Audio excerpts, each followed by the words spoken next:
Evangelho de Mateus, capítulos 23 e 24, é onde a Bíblia está aberta para nós nesta noite. Mantenha a sua Bíblia aberta, amém? E hoje continuaremos a falar do arrebatamento e o anseio pelo dia do Senhor. Amém? Diga comigo: o arrebatamento e o anseio pelo dia do Senhor. Amém? Quem vai ser arrebatado aí, dá uma glória a Deus? E nem todos. Quem vai ser arrebatado aí, irmão? Quem deseja o dia do Senhor? Aleluia. Então esta é a sexta parte de uma série de mensagens preparando a igreja local para a vida vindoura. Diga comigo: vida vindoura. Diga para o seu irmão: precisamos estar preparados. Amém? Aleluia. Então nós já estamos há 5 domingos, hoje é o sexto, falando desse tema tão importante, tão fascinante, tão profundo das Escrituras, que é a escatologia, que é a doutrina das últimas coisas, e focando especificamente nesse tema do arrebatamento e o anseio pelo dia do Senhor. Amém? Após uma visão panorâmica da teologia, da história da igreja, sobre as formas de enxergar o milênio, o reinado de Cristo na terra por 1000 anos, e também sobre as formas de enxergar a grande tribulação, nós acabamos definindo o que a nossa igreja, o que a nossa comunidade crê, não é mesmo? Nós cremos no quê? Cremos que Jesus volta depois da tribulação para reinar num milênio literal, para reinar por 1000 anos na terra, e ali estará estabelecido não só espiritualmente, mas fisicamente o seu reino neste mundo. Amém? Então isso tem um nome, né? Nós aprendemos o nome. No que nós cremos? No pré-milenismo histórico. O que é pré-milenismo histórico? São as evidências históricas que Jesus volta antes do milênio. O que mais que nós cremos? Nós cremos no pós-tribulacionismo. O que é o pós-tribulacionismo? É o entendimento que a igreja passará sim na terra o período chamado Grande Tribulação. Então, quando alguém perguntar para você qual é a posição da sua igreja com relação à escatologia, você vai dizer: isso é simples. Nós somos pré-milenistas históricos, pós-tribulacionistas. Ou seja, nós cremos que Jesus volta antes do milênio e que a igreja passará na terra a grande tribulação. O arrebatamento da igreja acontecerá ao mesmo tempo da vinda de Cristo, depois da grande tribulação. Amém? E nós demos um nome para isso nos domingos anteriores, né? É a escatologia dos mártires. Por que a escatologia dos mártires, pastor? Porque é o que os nossos irmãos lá dos primeiros séculos da igreja acreditavam. É a escatologia de Jesus, de Pedro, de Paulo, de João e dos grandes teólogos da história da igreja, né? Durante os primeiros séculos de existência da mesma. Amém, irmãos? Isso precisa ficar muito claro para nós. Nós também precisamos sempre lembrar que existem muitas outras posições com relação a esse assunto, e essas posições não são heresias. Então, os irmãos que pensam diferente de nós com relação a esse assunto, o fato de nós termos uma posição não deve nos impedir de conviver, de dialogar, de adorar com irmãos, com igrejas, com denominações que pensam nesse assunto, que enxergam esse assunto, que entendem esse assunto de uma forma diferente. Amém? Sempre é importante entender que a salvação não acontece devido à posição escatológica de alguém, mas sim por arrependimento e fé em Cristo, não importando qual a posição que este ou aquele grupo adota com relação a esses assuntos. Amém?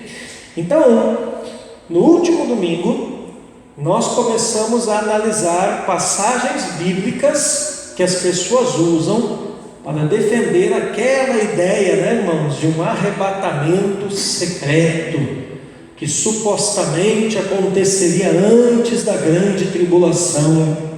Aquela ideia da volta inesperada de Jesus, extraindo a igreja da terra, e com a igreja, alguns dizem também o Espírito Santo, né? E aí os crentes nominais, os crentes só de aparência, os crentes que viveram uma vida espiritual morna, ficariam na terra com os judeus aí na grande tribulação, durante a qual de fato iriam se converter, e lá no final do processo então Jesus voltaria para estabelecer o seu milênio, o seu reino, né?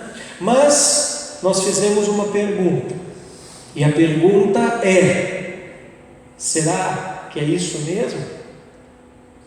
Será que essas ideias disseminadas por alguns materiais, como a Bíblia de Estudo Scofield, essas ideias disseminadas por alguns movimentos, como o movimento pentecostal, que abraçou esse ponto de vista, né?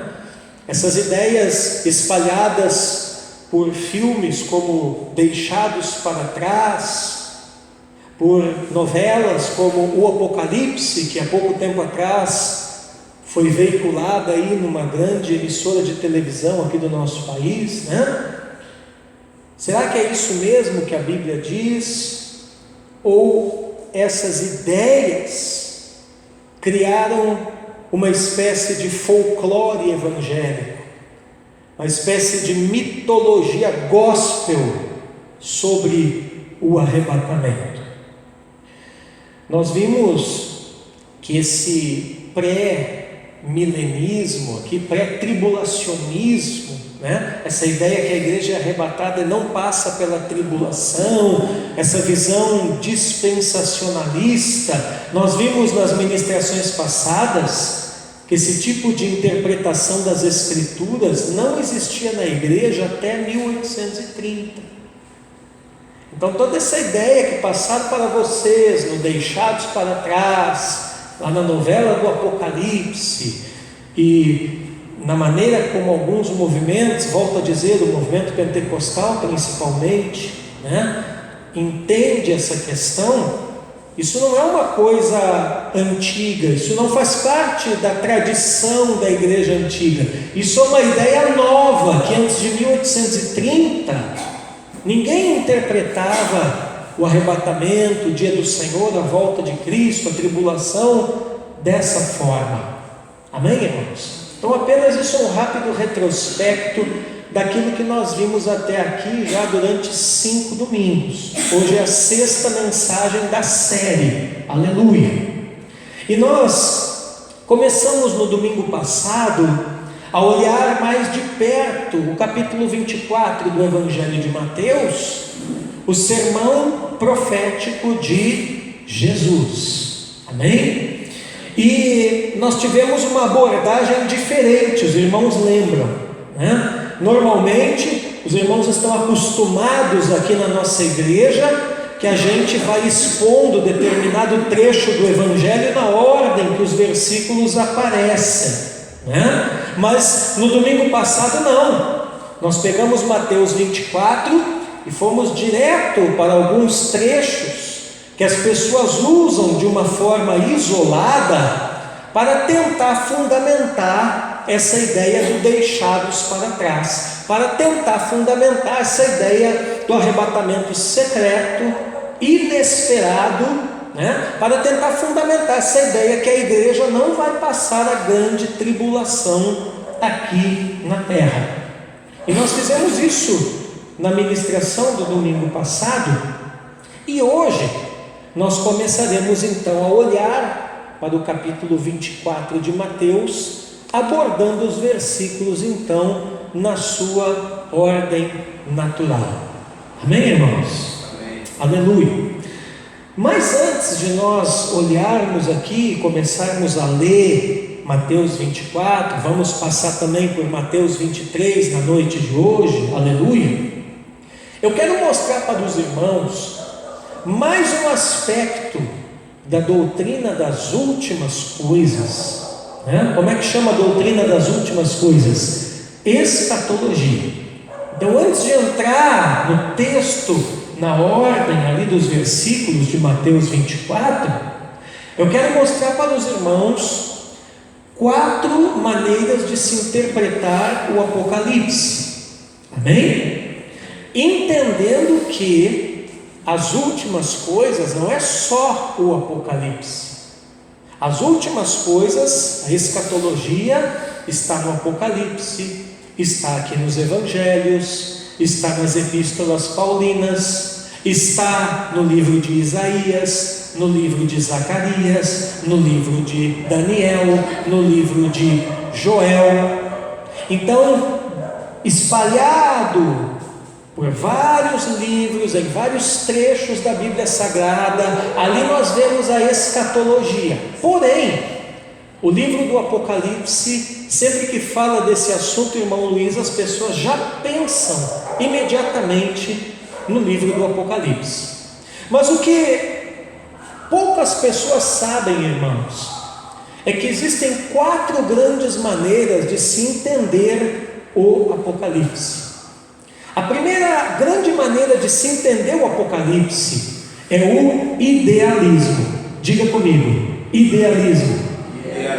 Idealismo, o próprio nome já diz, é aquela visão ideal, ou seja, irmão Paulo, como nós gostaríamos que idealmente as coisas fossem. Então, as pessoas que têm uma abordagem idealista do livro do Apocalipse é a abordagem dos leigos, irmãos, né?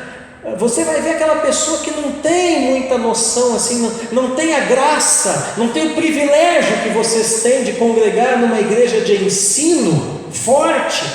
Normalmente as pessoas que estão congregando aí, nossos irmãos, em igrejas que não são tão profundas na doutrina, não são tão fortes no ensino, eles vão ter mais essa abordagem aqui idealista.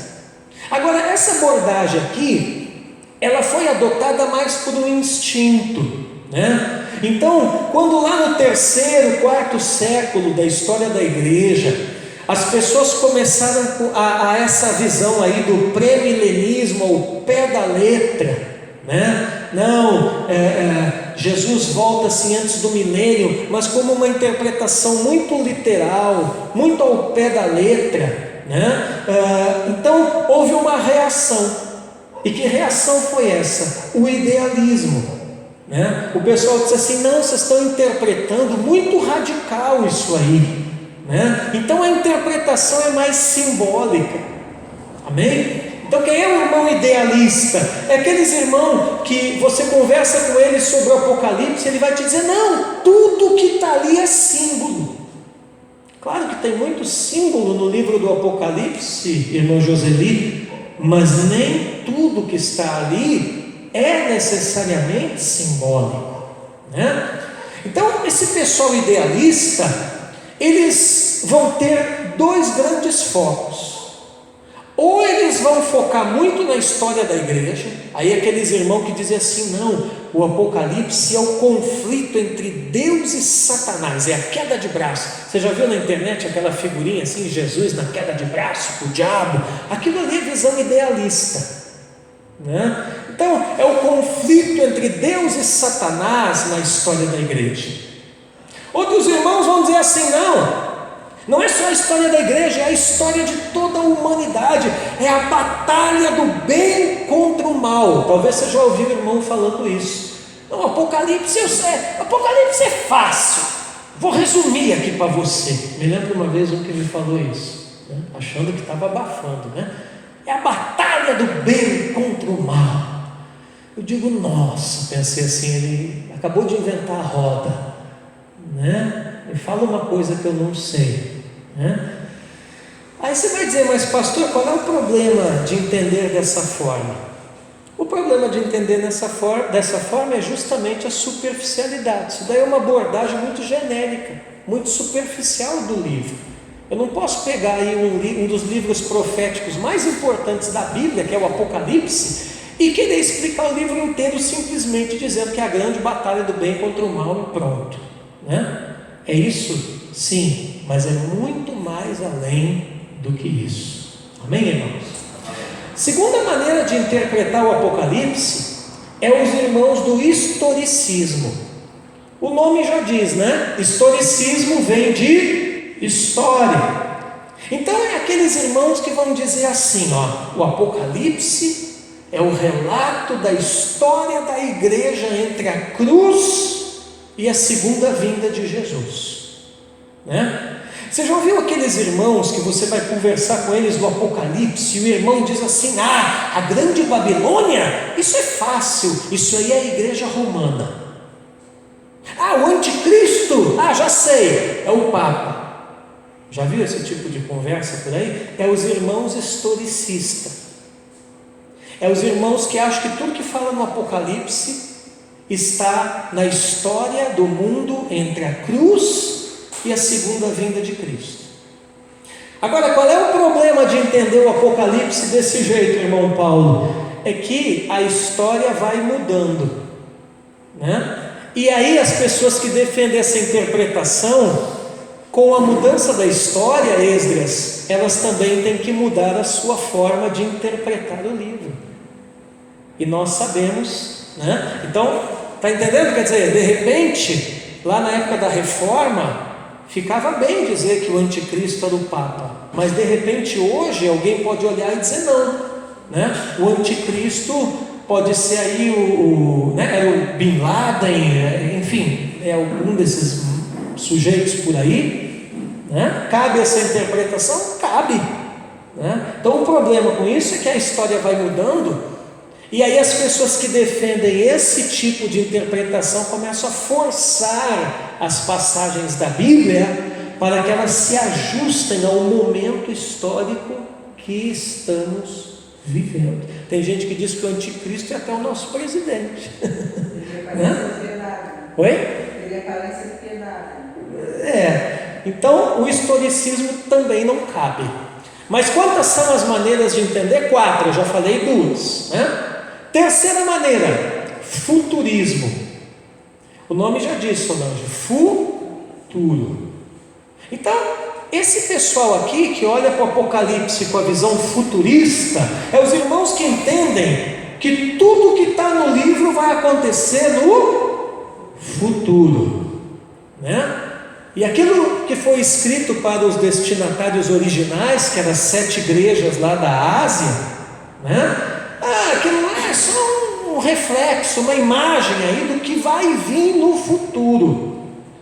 Qual é o problema de se entender o Apocalipse dessa forma, irmãos?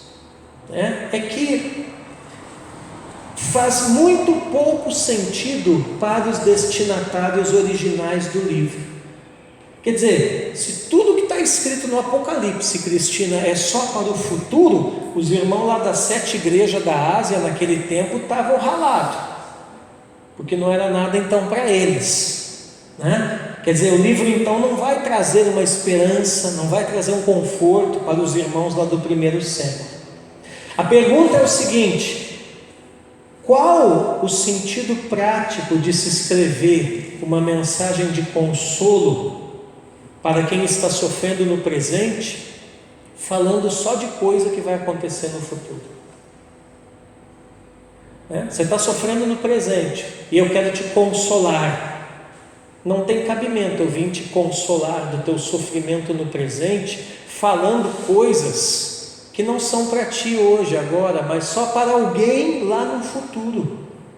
Então, não tem sentido nenhum isso. Esse é o problema da abordagem futurista. Sobra só uma então, Como é que chama essa? A quarta e última maneira de entender o Apocalipse, irmãos, é o preterismo. Preterismo vem de pretérito. O que é o pretérito? O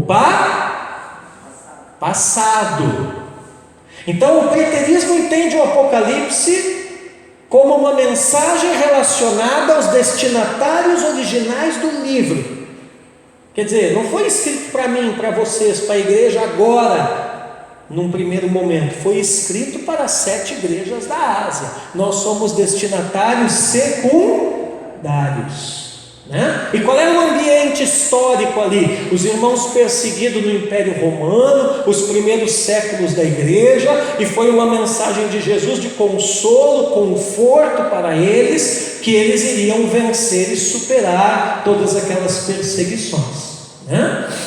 Agora, não tem como a gente olhar o Apocalipse, irmãos, e dizer que ele não é um livro profético, porque ele é. Não tem como dizer que o Apocalipse ele não tem uma relação íntima com passagens, com livros do Antigo, do Novo Testamento, como eu falei agora há pouco para os irmãos, porque ele tem. Então, o que isso indica? O que eu estou querendo que os irmãos entendam nessa noite? Que ao mesmo tempo que a mensagem do Apocalipse era lá para 7 igrejas históricas da Ásia Menor, também é para todas as igrejas ao longo da história, inclusive a nossa. Amém? Por isso que eu estou ministrando essa série de mensagens. Quer dizer, ao mesmo tempo que o Apocalipse fala de eventos que estavam acontecendo naquela geração, ele também aponta simbolicamente para eventos que iriam acontecer no futuro. Amém? Então, é um preterismo parcial. Ou seja, como é que nós vamos entender o Apocalipse e os demais textos relacionados à escatologia, Que eles são primeiramente para as pessoas que viveram naquela época, amém? Mas que eles também apontam para o futuro. Diga comigo, preterismo parcial. Diga de novo, preterismo parcial.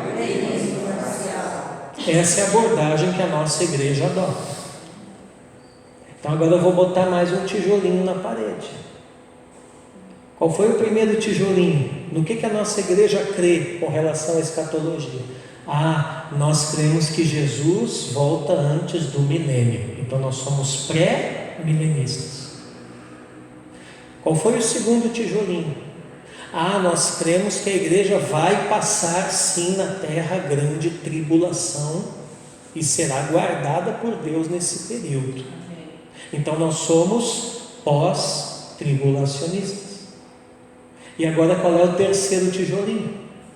Nós entendemos que tudo que está no livro do Apocalipse foi para aquela geração, num primeiro momento, mas de forma indireta também aponta para coisas no futuro. Então nós somos preteristas parciais. Amém? Amém. Aleluia. Muito bem. Agora que os irmãos entenderam isso, aí nós podemos mergulhar de novo no texto do sermão profético de Jesus, aqui em Mateus 24. Para você que está anotando, em Marcos capítulo 13 e em Lucas capítulo 21, versos 5 ao 38, estão os textos paralelos. Então Mateus registrou o sermão profético de Jesus, amém? Marcos registrou o sermão profético de Jesus no capítulo 13. E Lucas, o evangelista, lá no capítulo 21, do 5 ao 38, registrou também o sermão profético de Jesus. Então eu te digo, será que esse texto da Bíblia é importante ou não é? O que você acha? Se Mateus, Marcos e Lucas registraram o mesmo texto, será que ele é importante para nós ou não é? Será que vale a pena nós, nesta série de mensagens, debruçarmos e aprofundarmos neste texto ou não vale? Sim ou não? Sim. Porque isso significa que esse texto é importante para o Espírito Santo. O que é importante para o Espírito Santo tem que ser importante para você. O que é importante para Jesus tem que ser importante para a igreja. Amém? Ah, mas é difícil. Não, isso aí é o argumento da preguiça. Não é difícil. Nós precisamos olhar para a Escritura e Jesus mesmo vai nos esclarecer. Amém? Quando eu comecei essa série de mensagens, o Espírito Santo me falou: pregue, porque eu vou fazer eles entenderem. Amém? Aleluia. Então é o Espírito Santo que ilumina a palavra, é o Espírito Santo que renova o entendimento. Amém, irmãos? Está na hora da igreja sair da superfície e começar a ir para a profundidade, principalmente esta igreja, né? Então, todos esses textos aqui, irmãos, olha aqui para mim: Mateus 24, Marcos 13, Lucas 21, todos esses três trazem o sermão profético de Jesus, aleluia, e são essenciais para nós entendermos as últimas coisas. Amém? Glória a Deus. Bom, o capítulo 24 de Mateus é onde eu vou focalizar para os irmãos, porque é o evangelista que dá mais detalhes desse assunto, tá bom? E esse capítulo é interessante, sabe, irmãos, porque ele é chamado de pequeno Apocalipse. Ele é chamado também de Sermão do Monte das Oliveiras. Por quê? Porque Jesus estava sentado no Monte das Oliveiras, de frente para Jerusalém, quando pregou essa palavra, aleluia. E embora Jesus esteja falando aí da segunda vinda dele, na maior parte do capítulo, nós aprendemos isso no domingo passado, né? Jesus não está falando só disso. Diga aí para o seu irmão, Mateus 24, diga, Mateus 24 fala da segunda vinda de Cristo, mas não é só disso. Amém? Por que, Sheila, não é só disso? Porque grande parte do texto também está falando do fim da era dos judeus. Quando que termina a era dos judeus, irmãos? Quando Jerusalém é destruída e o templo de Jerusalém é destruído pelos romanos. Mas no fim da mensagem nós vamos falar desse assunto, amém? Então Jesus está falando o seguinte, irmão Luiz, em Mateus 24: a sua vinda em juízo contra Jerusalém. E isso aconteceu dentro daquela geração dos apóstolos. Olha Mateus 24, verso 34. Primeiro texto que eu vou ler aqui hoje. Mateus 24, 34. Diz assim: em verdade lhes digo que não passará esta geração sem que tudo isto aconteça. Que geração Jesus está falando? A geração dos apóstolos, dos discípulos, de Pedro, de João, de Tiago. Sem que tudo isto aconteça. Tudo isto o quê? Tudo isto que eu estou falando aqui nesse sermão para vocês. Amém? Agora, olha para Mateus 24, verso 3, porque ali você tem um outro versículo muito importante. Até você sublinha na sua Bíblia aí, irmão, porque esse é o versículo chave para você entender todo esse capítulo. Se você entender Mateus 24, 3, irmã Joseli, você entende todo o capítulo. Mateus 24, 3 diz assim, ó: ao assentar-se então ele em um monte das oliveiras, achegaram-se a ele os discípulos em particular, dizendo: dize-nos quando estas coisas serão, e qual o sinal da tua chegada e da consumação da era. Você vai dizer, mas está diferente da minha Bíblia, pastor. Está diferente porque eu traduzi direto do grego. Então, se você gotejar direto do original grego, que é o que eu fiz nessa tarde, Mateus 24, 3, vou ler de novo. Ao assentar-se então ele em um monte das oliveiras, achegaram-se a ele os discípulos em particular, dizendo: dize-nos quando estas coisas serão, e qual o sinal da tua chegada e da consumação da era. Amém? Da era. Você percebe que aqui os discípulos estão fazendo para Jesus 3 perguntas. Quantas perguntas? 3. E cada parte do sermão profético, irmão Luiz, é uma resposta a essas 3 perguntas. Primeira pergunta, repita assim, repita após mim: quando essas coisas vão acontecer? Primeira pergunta que os discípulos fizeram para Jesus: quando essas coisas vão acontecer? Que coisas? As coisas que Jesus tinha falado no capítulo 23, que depois eu vou mostrar para os irmãos o que é. Amém? Então Jesus falou um monte de coisa no capítulo 23, saiu do templo, atravessou ali o vale, sentou no monte das oliveiras, olhando de frente para o templo, e ficou quieto.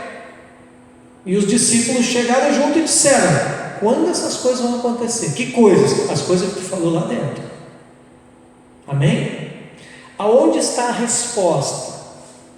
Eu só vou dar a referência, não vou ler ainda para os irmãos. A resposta para essa pergunta, Jesus responde em Mateus 24, do verso 4 ao verso 28. Do 4 ao 28, Jesus responde a primeira pergunta. Amém? Mas eu falei de 3 perguntas, né? Então vamos lá. Segunda, repita após mim: que sinal haverá da tua vinda? A resposta para essa pergunta Jesus dá no capítulo 24, só que do verso 29 ao 35. Amém? Depois nós vamos ver. Terceira pergunta, repita após mim: e quando? Vamos lá, irmãos. E quando? A consumação da era? Terceira pergunta. Essa Jesus vai responder no Mateus 24, do 36 ao 50. Amém? Então agora eu vou te dar um panorâmico do capítulo 24. Eles fazem, Cristina, essas 3 perguntas: quando essas coisas vão acontecer? Que sinal haverá da tua vinda? E quanto à consumação da era? E aí Jesus começa a responder falando o seguinte: primeiro tópico que Jesus aborda, primeiro tema, Jesus diz assim para eles: cuidado com falsos líderes que afirmam ser o Cristo. Mateus 24, 4 e 5. E Jesus respondeu o quê? A primeira pergunta. Ele começa respondendo, irmão Paulo: tenham cuidado que ninguém os engane, porque muitos virão em meu nome dizendo: eu sou o Cristo, e enganarão a muitos. Amém? Mas do que mais, pastora, Jesus fala para eles? Jesus fala de guerras, fomes e terremotos. Olha aí na sua Bíblia, Mateus 24, 6 ao 8. 6 ao 8, diz assim: e vocês ouvirão falar de guerras e rumores de guerras. Fiquem atentos e não se assustem, porque é necessário que isso aconteça, mas ainda não é o fim. Então, se alguém te falou que isso é o fim, não é o fim. Então, isso aqui não é para o futuro, não. Isso aqui era para aquela geração. Porque nação se levantará contra nação e reino contra reino. Haverá fomes e terremotos em vários lugares. Porém, todas essas coisas são o princípio das dores. Princípio, não fim.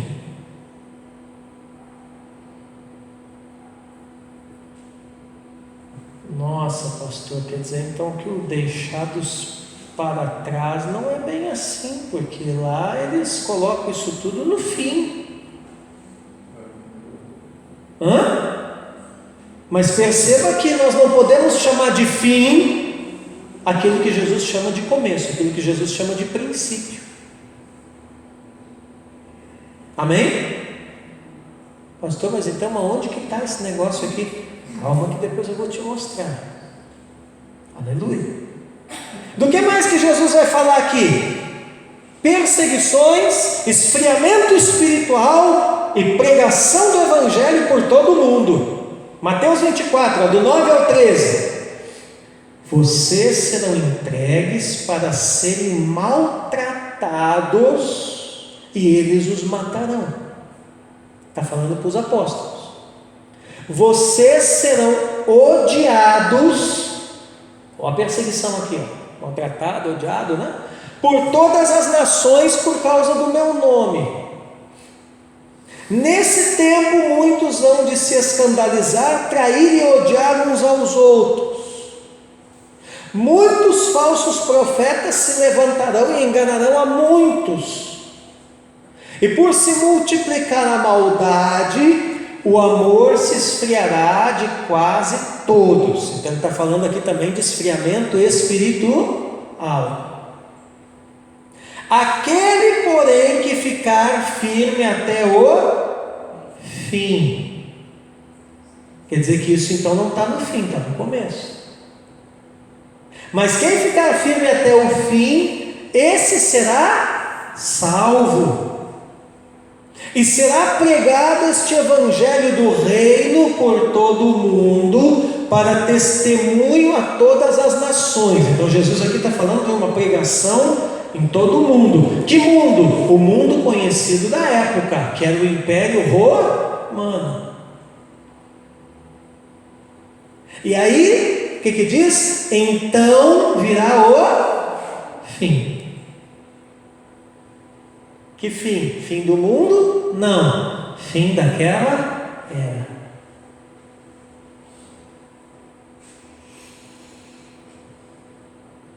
E aí Jesus vai falar do quê? Da abominável desolação destruidora de Jerusalém e toda a Judéia, né? Olha ali Mateus 24, do 15 ao 22. Eu não vou entrar muito aqui, porque aqui nós teríamos que entrar no livro de Daniel, mas eu só vou ler para os irmãos, tá? Mateus 24, aqui 15 ao 22. Quando, pois, vocês virem situado no lugar santo, onde que é o lugar santo? Dentro do templo, né? O abominável da desolação de que falou o profeta Daniel, quem lê entenda. Então aonde que nós vamos entender isso? Lá no livro de Daniel.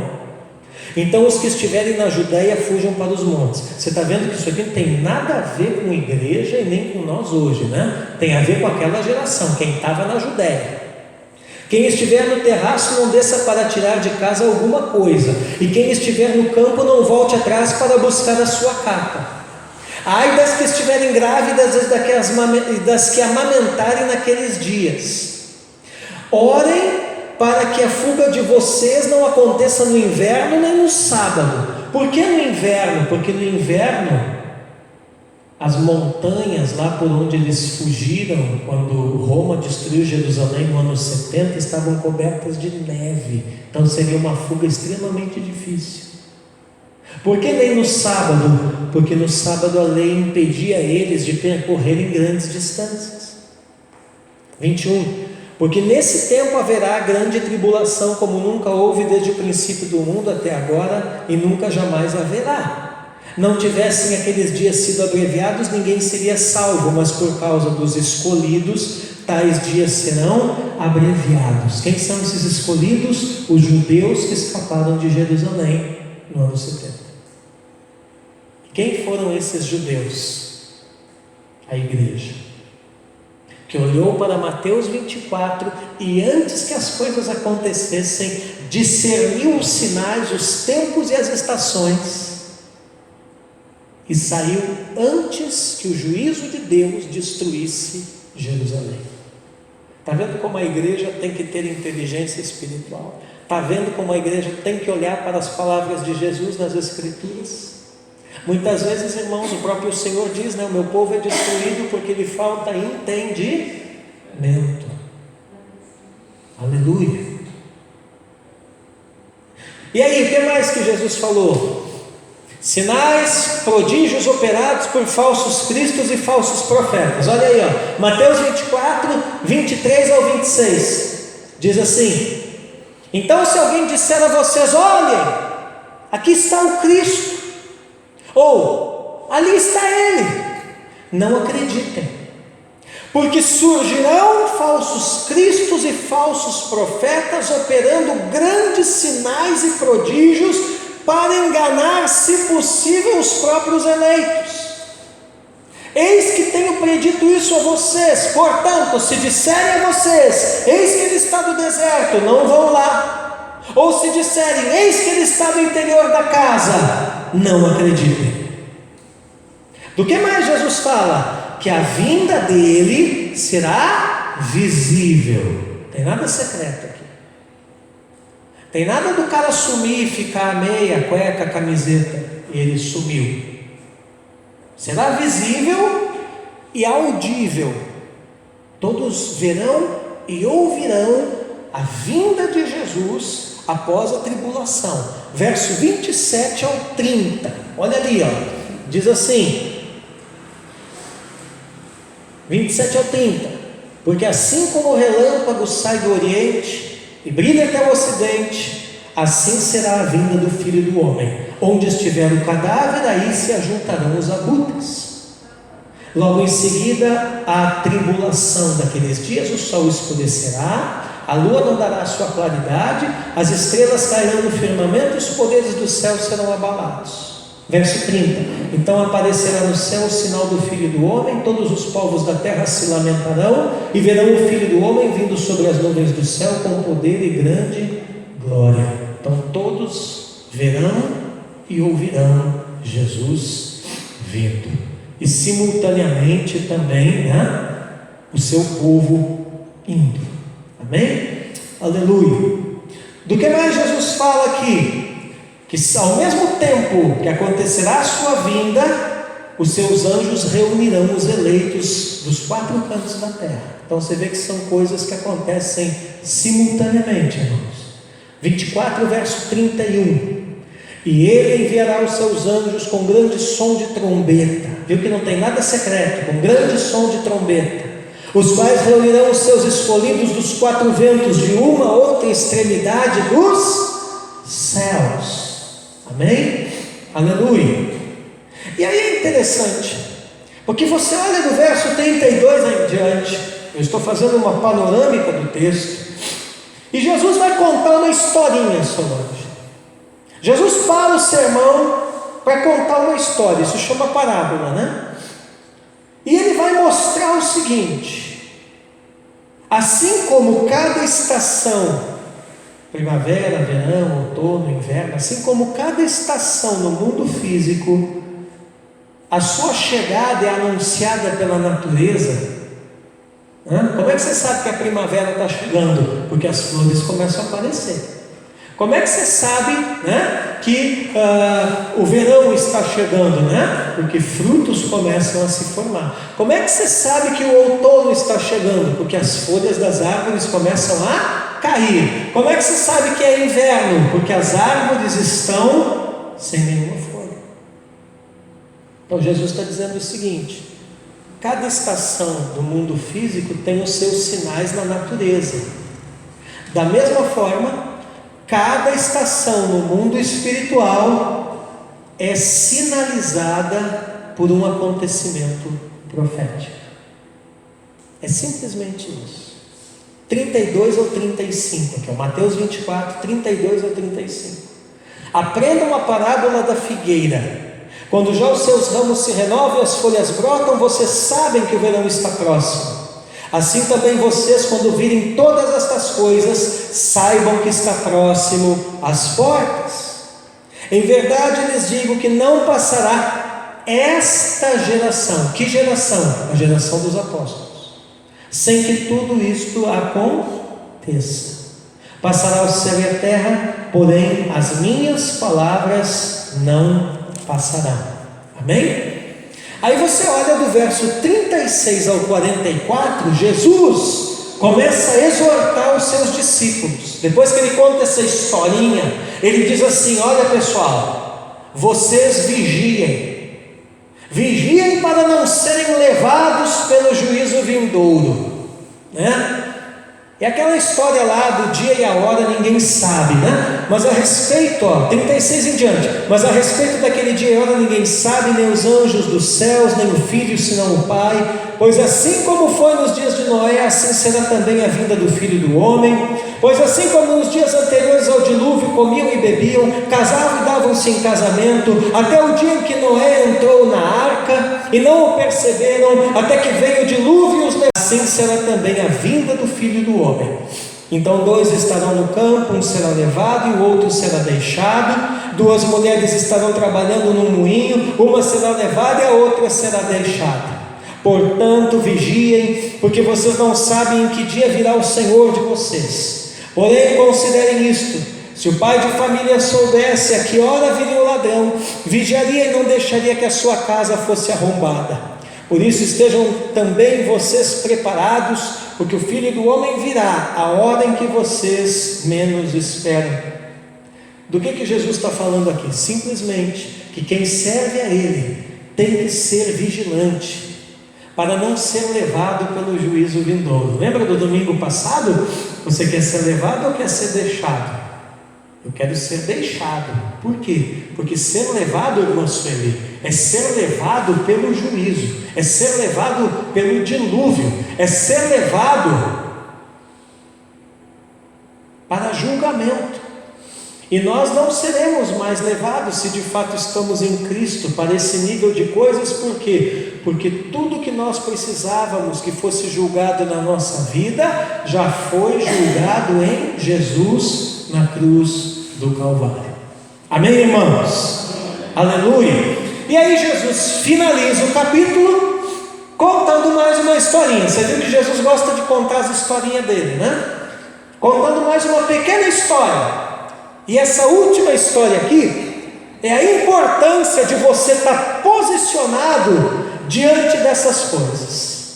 Amém? Por isso que nós estamos ministrando essas mensagens para os irmãos, porque nós temos que posicionar, irmãos, sobre essas coisas. Posicionar com prudência, posicionar com fidelidade. Quero dizer para os irmãos, em nome de Jesus, que não é mais tempo de gente indecisa na igreja, não é mais tempo de gente indecisa no reino. Amém? Aleluia! E aí Mateus 24, 45 ao 50: quem é pois o servo fiel e prudente, a quem o Senhor deixou encarregado dos demais servos, para lhes dar o sustento a seu tempo? Bem-aventurado aquele servo a quem o seu Senhor, quando vier, achar fazendo assim. Em verdade lhes digo, que lhe confiará todos os seus bens. Mas o que acontecerá se aquele servo, sendo mau, disser consigo mesmo: meu senhor demora para vir, e começar a espancar os seus companheiros e a comer e beber com os bêbados? Virá o senhor daquele servo em dia em que não o espera e em hora que não sabe, irá aplicar um castigo severo, condenando-o com os hipócritas. Ali haverá choro e ranger de dentes. Amém, irmãos? Amém. Então aqui nós vimos um panorama de todo o sermão profético de Jesus.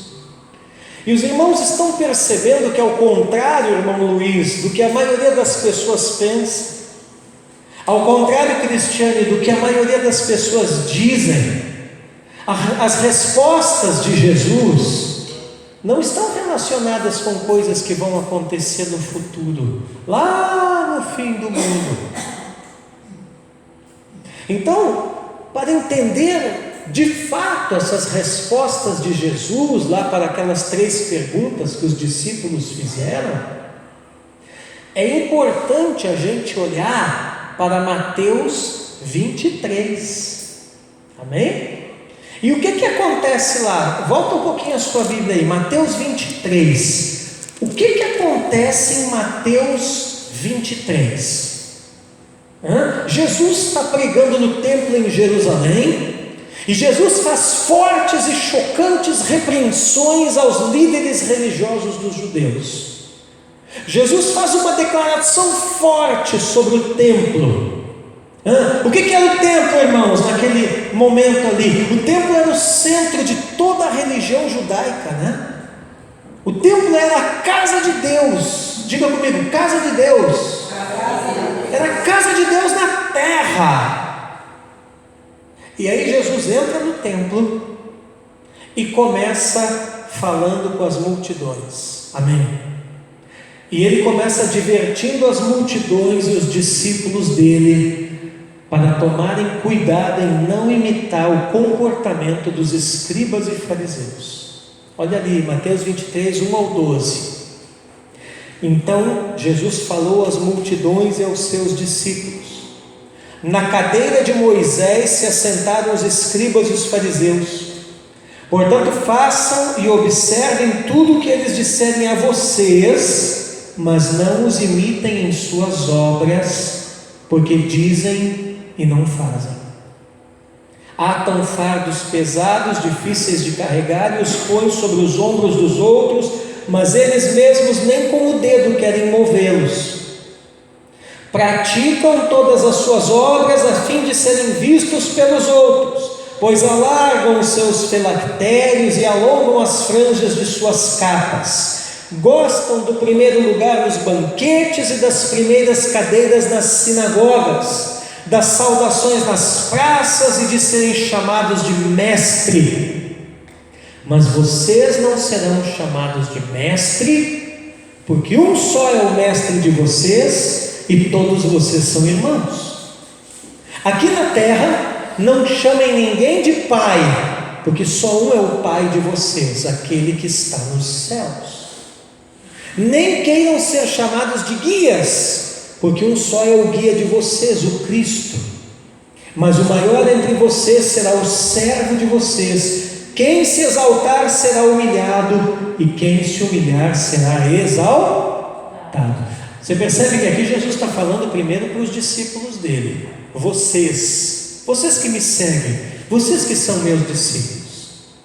Aí Jesus vai começar a falar direto para os escribas e fariseus que estavam ali também ouvindo o seu discurso. E Jesus vai condenar a hipocrisia deles. O que é hipocrisia, pastor? É falsidade, a gente que aparenta uma coisa, mas é outra. E Jesus vai trazer um discurso muito duro, irmão. Jesus era corajoso mesmo, né? Bem ali no centro do templo, em Jerusalém, Jesus vai falar contra a religião deles. Olha o verso 13 ao 32. Olha ali. Ai de vocês, escribas e fariseus hipócritas, porque vocês fecham o reino dos céus diante das pessoas, pois vocês mesmos não entram nem deixam entrar os que estão entrando. Ai de vocês, escribas e fariseus hipócritas, porque vocês devoram a casa das viúvas, e para o justificar fazem longas orações, por isso vocês sofrerão um juízo muito mais severo. Ai de vocês, escribas e fariseus hipócritas, porque vocês percorrem o mar e a terra para fazerem um convertido, e uma vez feito, o tornam filho do inferno 2 vezes mais do que vocês. Irmãos, Jesus chamou eles de filhos do inferno. Ai de vocês, guias cegos, que dizem: se alguém jurar pelo santuário, isso não tem importância, mas se alguém jurar pelo ouro do santuário, fica obrigado pelo que jurou. Seus tolos e cegos, qual é mais importante, o ouro ou o santuário que santifica o ouro? E vocês dizem: se alguém jurar pelo altar, isso não tem importância, mas se alguém jurar pela oferta que está sobre o altar, fica obrigado pelo que jurou. Cegos, qual é mais importante, a oferta ou o altar que santifica a oferta? Portanto, quem jurar pelo altar, jura por ele e por tudo que está sobre ele. Quem jurar pelo santuário, jura por ele e por aquele que nele habita. E quem jurar pelo céu, jura pelo trono de Deus e por aquele que está sentado no trono. Verso 23. Ai de vocês, escribas e fariseus hipócritas, porque vocês dão o dízimo da hortelã, do endro e do cominho, e desprezam os preceitos mais importantes da lei, a justiça, a misericórdia e a fé. Mas vocês deviam fazer estas coisas sem omitir aquelas. Guias cegos coam um mosquito, mas engolem um camelo. Ai de vocês, escribas e fariseus hipócritas, porque vocês limpam o exterior do copo e do prato, mas estes por dentro estão cheios de roubo e de glutonaria. Fariseu cego, limpe primeiro o interior do copo, para que também o seu exterior fique limpo. Jesus está falando da limpeza do interior da vida, né? O copo e o prato aqui representam a vida deles. 27. Ai de vocês, escribas e fariseus hipócritas, porque vocês são semelhantes aos sepulcros pintados de branco, que por fora se mostram belos, mas interiormente estão cheios de ossos de mortos e de toda podridão. Assim também vocês por fora parecem justos aos olhos dos outros, mas por dentro estão cheios de hipocrisia e maldade. Ai de vocês, escribas e fariseus hipócritas, porque vocês edificam o sepulcro dos profetas, enfeitam os túmulos dos justos e dizem: se nós tivéssemos vivido nos dias de nossos pais, não teríamos sido seus cúmplices quando mataram os profetas. Assim vocês dão testemunho contra si mesmos de que são filhos dos que mataram os profetas. Portanto, tratem de terminar aquilo que os pais de vocês começaram. Jesus, né? O Deus de amor. E depois tem gente que acha, irmão, que eu que sou duro nas minhas pregações, né? Você viu que Jesus aqui chama as coisas e as pessoas pelo nome. E no auge da repreensão, Jesus ainda lança um juízo sobre eles. Como se não bastasse a dura pregação, Jesus ainda lança um juízo. Verso 33 ao 36. Serpentes, raça de víboras, como esperam escapar da condenação do inferno?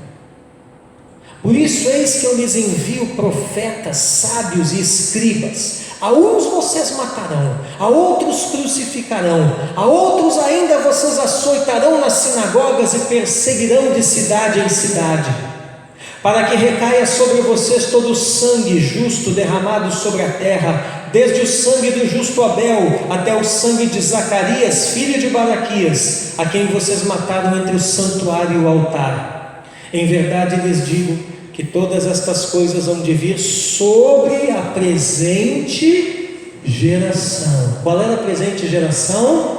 Dos apóstolos, os que estavam ouvindo o que Jesus estava dizendo. Amém?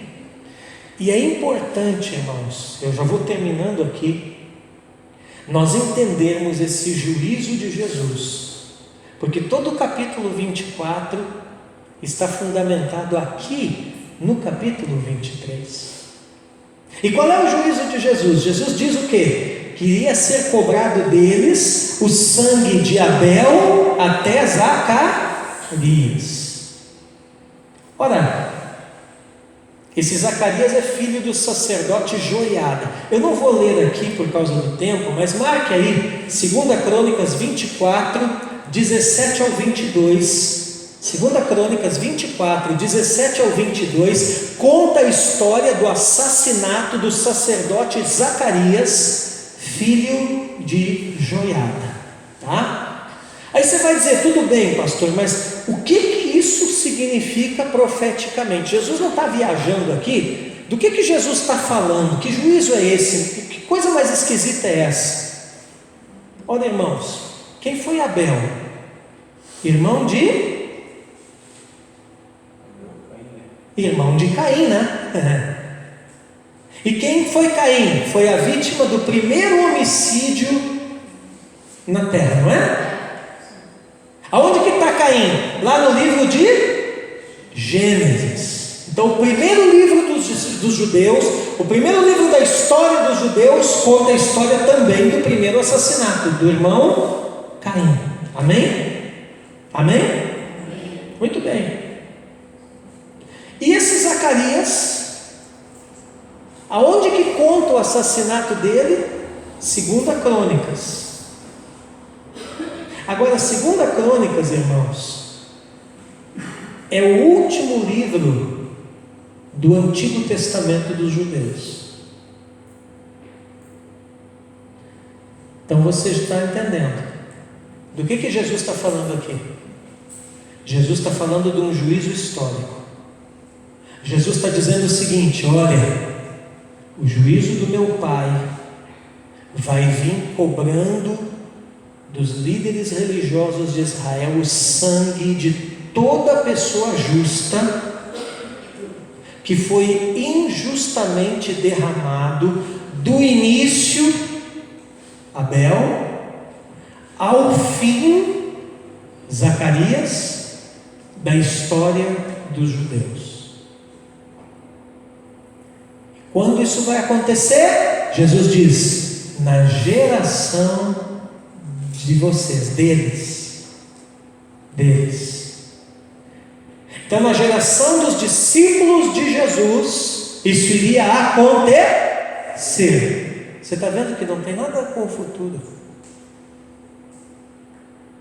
Aleluia.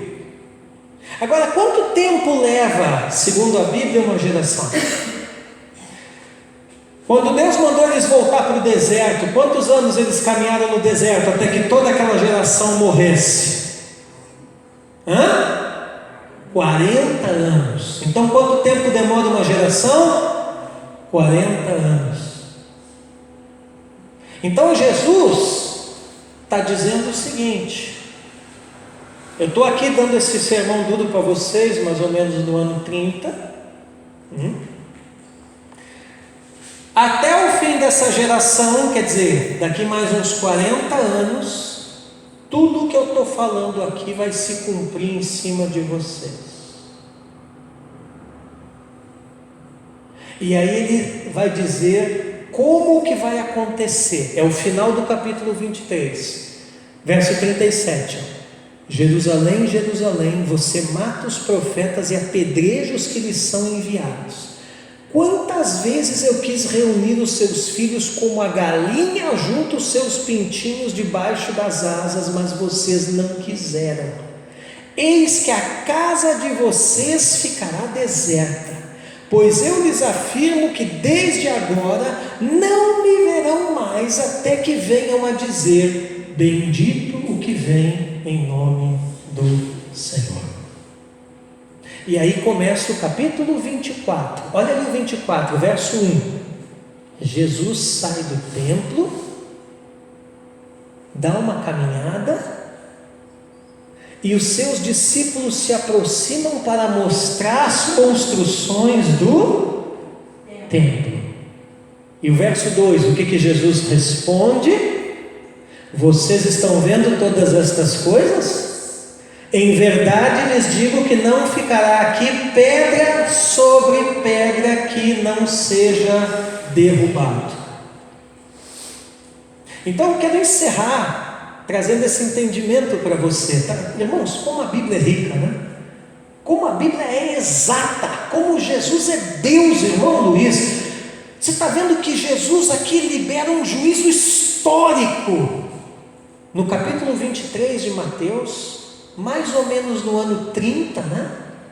Que vai se cumprir naquela geração, ou seja, 40 anos depois. 30 mais 40 dá quanto? 70. O que acontece no ano 70 depois de Cristo? Jerusalém é cercada por 20.000 soldados romanos, comandados pelo general Tito. Por 4 meses, eles cortam toda a entrada de comida na cidade. O povo começa a morrer de fome, mães começam a cozinhar os próprios filhos para comer, pessoas começam a comer cadáveres, pessoas começam a comer excremento de pombo, cabeça de jumento, barro, palha, porque não tinham o que comer. E quando eles não aguentam mais, anos 70, hein? Os romanos invadem a cidade e matam na espada, 20.000 matam na espada 1 milhão de judeus. O historiador Flávio Joséfo diz que alguns legionários caíam desmaiados de cansaço, porque não aguentavam mais matar. E o sangue escorre pelas ruas da cidade como se fosse água da chuva. E como se não bastasse, eles ainda escravizam 97.000 judeus que são levados como escravos para Roma. E por último, eles incendeiam e destroem a cidade e o templo até os seus alicerces. Uau! Agora eu vou te dar um detalhe. Você viu como valeu a pena você ter paciência até aqui? Agora eu vou te dar um detalhe. O incêndio do templo, irmão Paulo, aconteceu exatamente no dia 9 do mês que os judeus chamam de Ave. 9 de Ave. Sabe o que aconteceu no dia 9 de Ave?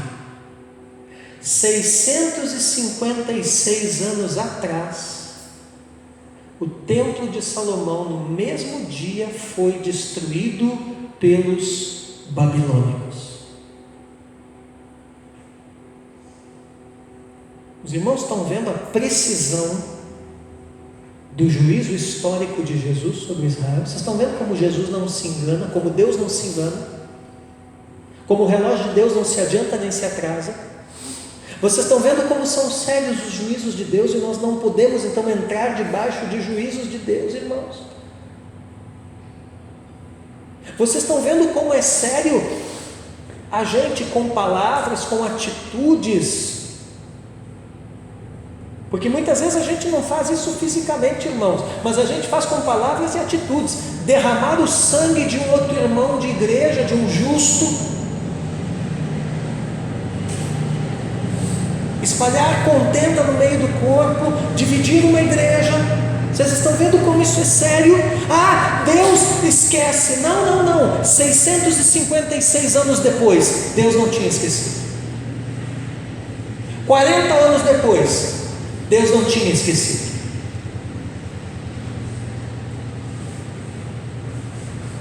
E com o extermínio da maioria dos judeus, sabe o que acontece? Não se sabe mais notícia deles nos 70 anos seguintes. E lá em 135 depois de Cristo, eles se reúnem novamente para tentar uma rebelião contra Roma, e em 3 anos de guerra, 580 mil judeus são mortos, e depois disso Israel é riscado do mapa e deixa de existir como nação, para voltar a existir como nação só em 1948. E aí os romanos vão em Jerusalém de novo, arrancam até os alicerces do templo e dos muros da cidade, e passam um arado em cima do local. E aí se cumpre totalmente o juízo histórico de Jesus. Amém? Amém? Amém? Então, meus irmãos, que nós não entremos em juízo, mas que andemos em santidade, sensibilidade, temor, tremor, vigiando para não derramar sangue inocente, e entendendo que o que está aqui na Bíblia não é brincadeira, não. Que o que está aqui na Bíblia não é uma fábula, não. Que o que está aqui na Bíblia não é uma historinha bonita, não. Um negócio lá que Jesus pregou, lá para o futuro lá. Pode ser que a gente nem esteja vivo quando isso acontecer, não. Isso já aconteceu. Amém? E aquela geração ouviu tudo isso, e muitos não deram atenção, mas os irmãos que deram atenção fugiram da Judeia, e foi justamente os crentes. Amém? Os irmãos que deram atenção não morreram, não pereceram ao fio da espada dos romanos. Os irmãos que deram atenção às palavras do Senhor Jesus preservaram a sua vida. Em guardar a palavra de Deus está a preservação da tua vida, a preservação da vida da igreja. E hoje não é diferente, irmãos. Amém?